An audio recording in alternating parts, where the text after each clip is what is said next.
closers, I might be speaking to people who are not closers yet. Today, if you're standing at the door waiting for your customers to magically walk through the door and ask for you, and that ain't happening, well, today's show is going to help you make that happen so you can close more deals. I had the number one automotive sales trainer in the United States with us today, Russell Richardson. Welcome to the Close the Deal podcast. Thank you. And, I do like to differentiate myself. Although we do talk some best practices on sales, I would almost say marketing, because that is what I focus on, which is if you have good marketing, you don't even have to have great sales skills. Apple doesn't have hard closers trying to convince you to buy their phone. Their marketing is so strong, they don't need to be a strong closer. So I don't want to make that differentiate. Better sales trainers, no better marketing trainer. That is very, very true. You are outstanding at bringing in the leads, coaching others how to bring in the leads. So they walk through the door and they ask for you. They don't just wander around hoping a salesperson walks up. They ask for the salesperson who has been trained by you, right? We can talk through the maybe in part of this, but it is like, well, you got to know how to handle the leads. Well, of course you do, but fumbling through a referral will probably still close at a higher percentage than the master closer with a cold lead. I love it. All right. So before we get going, how you coach people, because you're traveling all over the U.S., you go overseas. This is the question I want to ask you, and this is such an important. I love this question. Who or what are you grateful that helped you get you where you are today? I would say, on a spiritual level, Jesus Christ yeah, I'd like that. But to maybe answer your question, like, who's my mentor? Who really helped me through this? My general manager at my old dealership, Jim Santamaro, brought me in from washing cars to answering phones while I was in high school to selling cars in high school, and gave me a shot at a dealership, small family-owned store in high school, selling cars, and always pushed me and believed in me and supported me in everything I did. Even when this social media thing that I was doing at the dealership seemed stupid. Ross, you should be more cold calls. And he'd always have my back. And even when I made mistakes, he'd have my back, because he saw what I was doing and saw my hunger and ambition, and that I was going about it in a way that was unconventional. And a lot of people at the dealership might not have loved it. They all eventually loved it when they saw the money I was bringing in one day. But at first, it didn't bring in money. It seemed like a waste of time. And he supported it because he just saw that I was trying to do something different. So, man, so mentorship, this is our new journey with Close the Deal podcast. Episodes 101 forward is focusing on sales and marketing. I finished my 100th episode with my mentor because that person meant much to me. So I'm very and that was my way of saying thank you for doing that. So I really appreciate what you're saying there. And you started that. He gave you a break at 15 washing cars. How did you decide, hey, I cut grass. How did you say, I'm going to go work for a car dealership? How did that happen? Funny story. So my best friend at the time, that was his dad, the general manager. Gotcha. Saturday morning, sleepover. He says, hey, my dad's coming to pick me up. He goes, dude, you should try and get a job with me. It's awesome. I make $12 an hour and we get free pizza on Saturdays. And I heard enough. And I walked out to the car that morning when he picked him up. I said, not that I was really ready for work, but I was like in detailing clothes, right, jeans and a tee, whatever it was. I said, hey, I want to come work today. I'll work for free. I just want to check this out. He's like, get in. Takes me to work that day. I cleaned cars for the day. And then, was offered a more formal position working just on the Saturdays. Worked there, on Saturdays throughout my sophomore year, then into the summer, not full time, but, working normal working hours in the summer. Junior year, I'm still doing the detailing thing. And I approached him my junior year going into senior year because our principal gave us the opportunity to leave school early, like work release, kind of like jail, let you leave early. Yeah. I love it. Hey, I approached and said, hey, can I start working a little bit earlier? And he's like, are you dropping out? I said, no. I can just do like first through fourth period, come wash cars. No ambitions at the time. I have zero ambitions in life. I'm a very normal high school, maybe smoke too much weed type of kid. Like, I'm not letting you leave school early to wash cars. He goes, but what you could do is you come up front answer phones, and then we'll get you into sales. I said, I Oh, can't sell cars. I'm in high school. He goes, you're 18, right? I said, yeah. I said, because you can sell cars. And I just wanted to get out of school early. So that was my opportunity. And I said, yeah, whatever you want me to do, as long as I, and that's how it all started was I just wanted to leave high school early and wound up answering phones. And like every other car salesman in the world that answered phones at once, they got busy one day and you had to take a customer because you were the only guy on the floor with a heartbeat that could take them. And I took a customer, did all right with them. And I was selling cars in high school. I quickly went from phones to sales. well, I can see why. Well, for two things. One, you recognized an opportunity when the free pizza was offered. Number two, you walked through that door when the opportunity was presented to you. Some people wouldn't, and you Oh, did. yeah. I love it. All right. So so you started selling cars your senior year? Is that right? Or was it your junior year? Yeah. Okay, senior. Yeah. All right. So, um, what's the biggest question? What's the biggest mistake you see car sales or salespeople making today? It's the most simple mistake, and this is in all sales. Not actually looking somebody dead in the eyes, and I'm not even a firm believer you actually have to stare somebody down, but really just ask them, "Hey, any reason you won't want to move forward with this today?" Just asking for the sale at any point. I don't even care when you do it. I think people would double their closing percentages if they're closing at a low percent by just asking. So many Yeah. salespeople actually don't ever straight up ask them to buy the car. They try to beat around the bush, like I think there's a million better ways to go about it, but, like, if you just said, "Hey, did you wanna buy this car today?" You would Yeah. do better because then they would you so many people go through the whole process Right. and never actually ask them to buy the car. That's crazy, and I can see that because they're afraid they're gonna get the no. And That's most car salespeople don't receive the greatest sales training. I think the yeah. industry getting better, and there are some top-notch salespeople out there, and like I said, there's a million better ways to close a deal than saying, "Hey, do you just wanna buy this car?" But, I mean, even if you did that, you would be doing better than you are. I mean, I've watched people go over numbers, present the numbers, "Let me know what you think. We wanna think about it." "Okay, think about anything you wanna think about?" "No, what you wanna think about?" "Okay, well, I could get my manager, could come down and he could talk to you," and, like, it's just like this, like, No formal training. put the numbers in front of me. "Hey, let me know which payment makes the most sense for you that you want to go Yeah, with."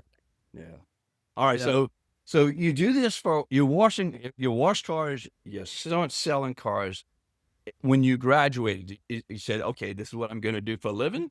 Is that what happened? Or is it So, I went to college. I never actually went. I enrolled at a community college, and I just never went for the first week, so I called and canceled. My grandma, who was a big part in raising me, was very upset that her grandson, who was, like, the only guy in the family that kinda graduated high school with, like, above a C average, dropped out of college in the first week to be, in everyone's eyes, a used car salesman, which, Mhm. I was a Lincoln salesperson, but we did sell at that time Yeah. a lot of used cars, and that's all I was selling at the time. I didn't really sell new Lincolns.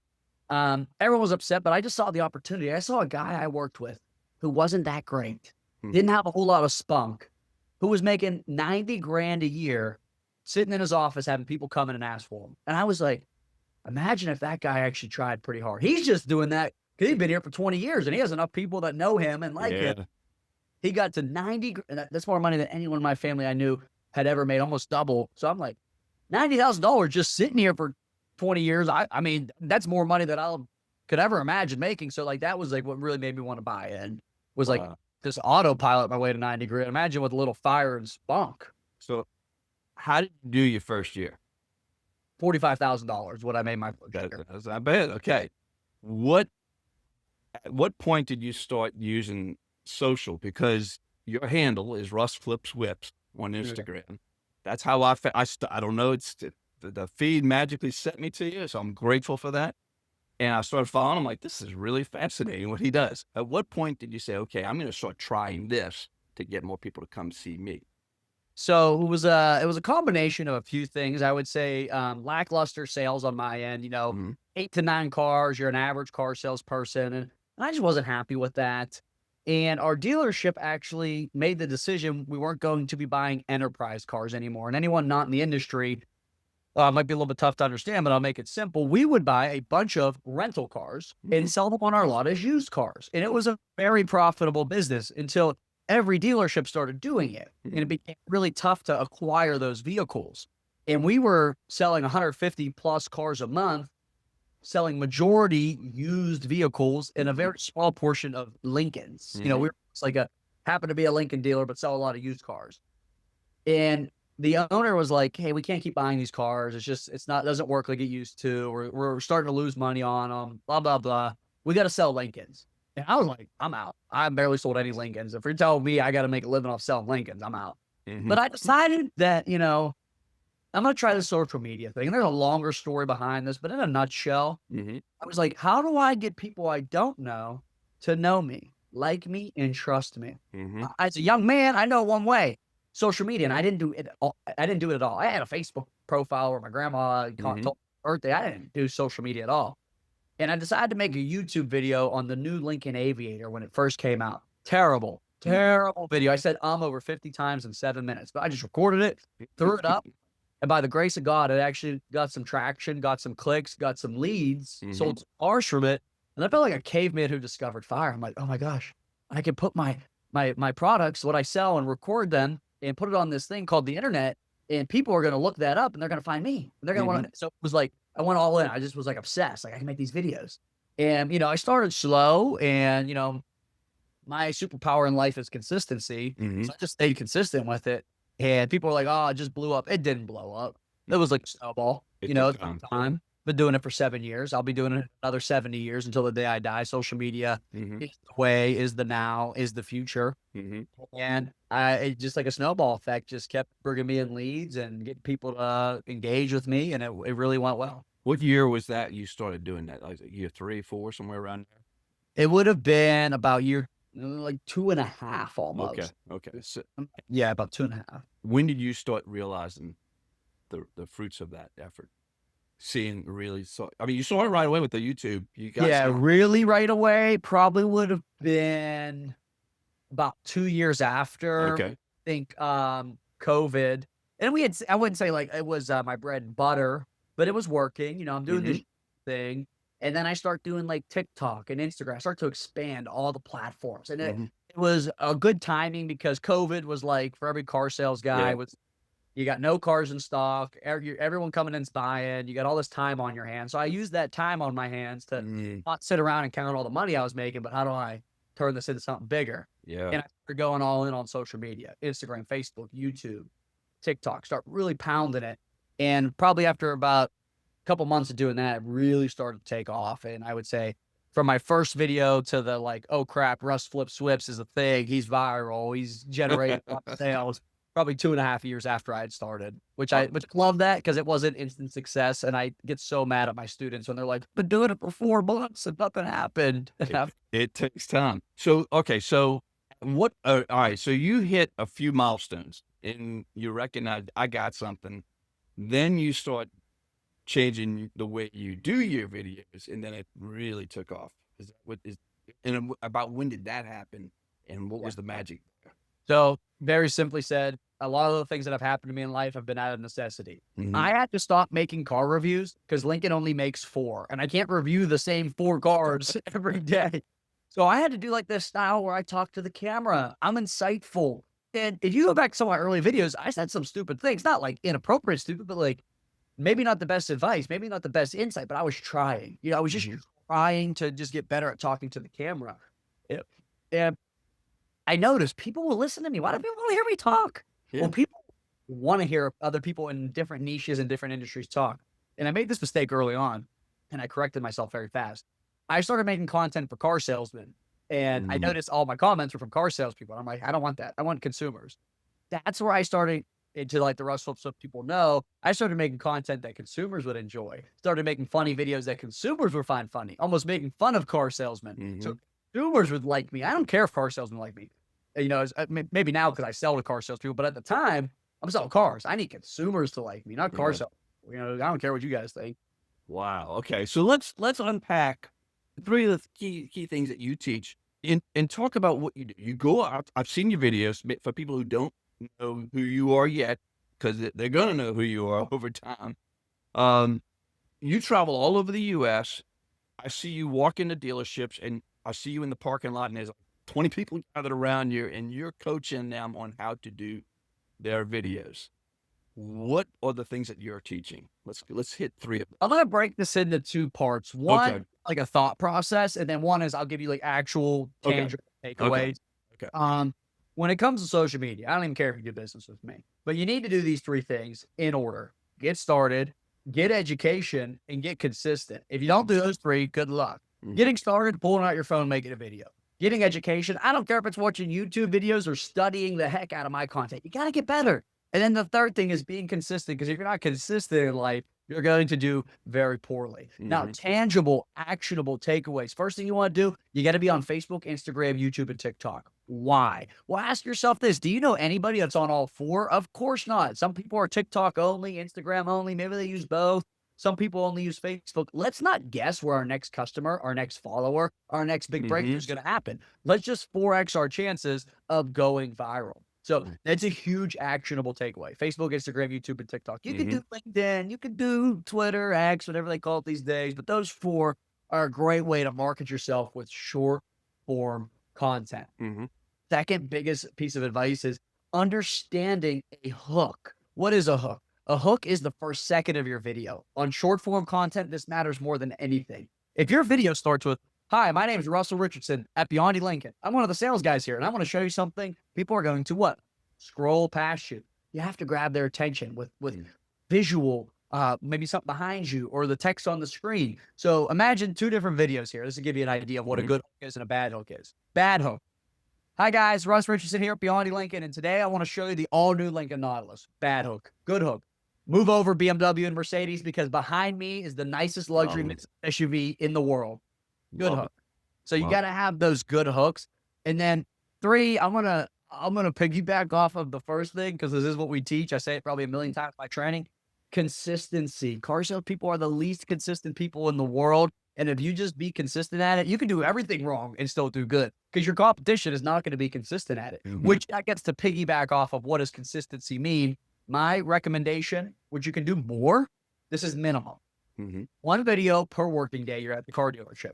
That's 5 or 6 videos a week. If you can't maintain that, you're going to have a tough time really building a following. We have some people who post twice a day, 3 times a day. So your consistency is rooted in that once per working day post. Now, you don't have to make a video that day. Maybe you made 2 yesterday. You post 1 yesterday and 1 today. But that consistency, and for that actionable takeaway, that's once per working day. What was the magic? The magic, you had the magic. You figured it out. What was the results of that magic when you figured it out? I know you went from a few thousand views to big views. Yeah, I mean, you could, you could use some vanity metrics, averaging 60 million views a month. That's pretty good. For a long time, for I'd say the highlight of my career in social media, 100 million views a month for a year straight. More tangible metrics, 500 leads on 1 video. If you Google right now how to get out of negative equity, you can find a video that I made a year and a half ago that still results in leads to this day. I still have people email me to this day on that 1 video. So making searchable content was really big for me. Selling out inventory on certain models we couldn't move in our local market. Outside of our market were hot cars because of my reach. And then helping my dealership hire people. "Hey, our general manager quit. We need a new one." And then getting, more people inquire for this general manager lead than we probably had in the lifetime of the company. So things, I'd say the tangible takeaways are more leads, more cars sold, and then even benefits for the dealership that were kind of even greater than myself, which I'm always love to be a part of something bigger than myself. That is right. That's the goal right there. Now, you're taking a chance. You stepped out a few months ago, and you're now you left the car dealership. This thing grew and grew and grew. You're training people. Now, what are you doing? Tell us about what your services are. Car dealerships, if you're listening to this, you need to bring Russell in. So tell us what you do. Yeah, so I really do 3 things. I motivate your sales team to understand the how and the why of doing social media. I teach them how to do it, and then I make sure they stay consistent through our online training. We operate in 2 fashions. We have an online training that is self-serving, meaning it's not an upsell for you to pay a little bit of money to do the online just so you feel like pay me to come in person. Mhm. The online training was done to replicate Russ online because I know I can never visit every car dealership, and not every car dealership has the budget to bring me in. So Yeah. it's this online training that is self-serving, meaning some of my best students, the people that are crushing it, never met them, never had a personal phone call with them. Mhm. They're watching the videos and getting the secret sauce, and a Mhm. lot of it's not even secret. It's Yeah. just everything I know compiled in one place for you to find, you know? I would say there's not one thing that I do that's like, "Oh, you can never find that unless it's in Russ's training," but it's information over 7 years that I've gathered and compiled into Yeah. one. And we teach dealerships how to market themselves on a store level and on an individual level. And the collective sum total of your sales team, your store page, advertising yourself will make a massive impact in your local market and even outside of your local market as you guys becoming the number one place they think of when they want to buy a car. They don't think of these third-party listings. They don't think of Google. They don't think of your competition. You're always top of mind awareness, and that's what we teach. And I watched my dad go through the process, and he's older, if granted, but I watched him go through the process of buying a car recently. No social, nobody was reaching out to him in any way, shape, or form. And he's a little bit involved with all that, but none of that. So, what percent of dealerships do you believe are actually making advocates of their dealership through their salespeople, which is what social they built the individual, the car salesperson. This could apply to other businesses certainly as well. But the individual becomes their personality, their personal brand. But what percent of dealerships you think are actually doing this? Yes, and I would love for somebody to prove me wrong. I would say less than 1% of car dealerships do social media to the level of which I recommend, which is your sales team and your store page posting once per working day. There's 17,000 plus car dealerships. I challenge anybody to show me 1,700 car dealerships that are actually, or even 170, I'm sorry, 170 car dealerships that do what I recommend on all platforms, one post per day with their sales team participating. You can't.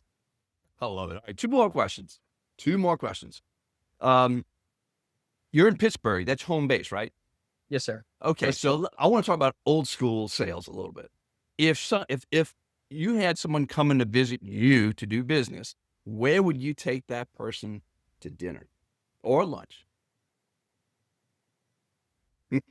I want to elaborate the question. Is this someone from Pittsburgh? Well, it could be either way. Somebody special that you have a deal to close. You got to do business. Where are you taking them? Oh man, that's a great question. I would I think a safe bet would be a local Italian place to me because I Yeah. know they have several options. I would take them to Olives and Peppers. It's right by Oh, my house, right by our where I used to work. That would be a great safe bet if I was really going off on a whim though. yeah. Take them to Keith's Catering. It's a family-owned business in Trafford where I grew up. They have the world's best homemade fish fry. They sell out during Lent. There They're it so is. successful. They operate year-round. My uncle was a chef there for 15 years. My brother was a cook there and still cooks there in during Lent, even though my Yeah. brother actually sells cars too.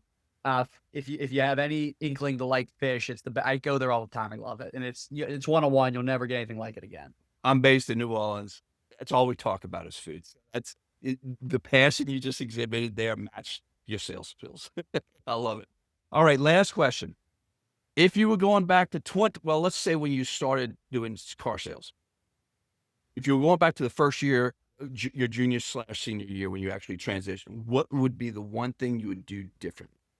100% social media, and people call me crazy. I wish I documented my journey. I wish there was videos of Russ. Hey guys, I'm cleaning cars today, and would you believe the general manager asked me to come sell cars? This is crazy. I'm 18. I'm doing like I wish those videos existed because I can tell the story. But Yes. up until when I start social media, I can prove anything. I can find the video. It exists. But anything pre my first video, I can't prove. You got to trust me. And I love the documentation of my journey. And I have a sales guy I'm working with. He's been documenting everything since day one. I said, dude, how cool is it going to be when your 3-year-old daughter's 13 and she can see how you went from a car sales guy who quit his full-time job to sell cars to better your life, to make a bunch of money, to help your family grow. She doesn't have to take your word for it. She can go You back and watch watch it. the first Yeah. video that you made. We're like, I just quit my full-time job to sell cars. I currently have 0 cars sold. I have no clue what I'm doing to now you're selling 30 cars a month, 40, whatever that number is. Your Oh, daughter can actually go back and watch that. I wish I documented my journey So there was no, I don't know, maybe Russ is lying. Did he really sell cars in high school? I have pictures. I have Yeah. pic, but like, I think documenting that journey would have been so great. And so many people were like, car salespeople, well, I want to get the training in. I want to learn the job before I look like an idiot on social media. No, looking like an idiot on social media is part of the journey. That's right. I love That's it. part of the job. I love it, man. This has been fun. How do people find you so you can help them grow their business? Would you call me crazy if I said reach out to me on social media? Instagram is the best way to reach out to me. TikTok, I get so many messages on TikTok, you'll get lost. Instagram, Russ Flips Whips. You can email me, Russell at rfwtraining.com. We're a really big and fast and growing company, but I learned from another mentor of mine, Mr. Biondi, that the personal touches are where the magic happens. So I try my best to always answer my messages and my emails personally, and do things that some guys in my position wouldn't do. And I saw Mr. Biondi do that as the owner of the car dealership. It was, when you asked me, my mentor, it was a toss up between him and the GM, and Yeah. both great guys. But Russ Flips Whips on all social media, but Instagram is the best way to actually personally talk to me. Russ, this has been a blast. I appreciate it. Appreciate you being on the show. Thanks for having me on. Oh, yeah. And that is a wrap with Russell. And I want to share a little something extra. We call that lagniappe in New Orleans. And when I was right out of college, my second job was selling cars for 6 days. I sold 6 cars. Unfortunately, I didn't stay with the dealership because it was so shady. I had a bad experience.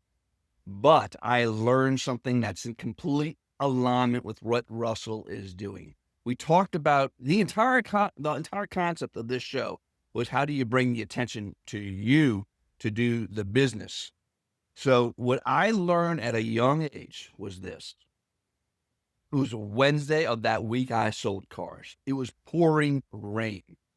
And everybody was just sitting around doing absolutely nothing because we didn't have cell phones back then. So everybody was just twiddling their thumbs. So I went to an office. I didn't even have an office yet. I went to an office. I grabbed the yellow page then when they had yellow pages, and I looked up the hardware stores of all places. And I don't know why I did this. I just did it. And I started calling the hardware store, asking for the service desk.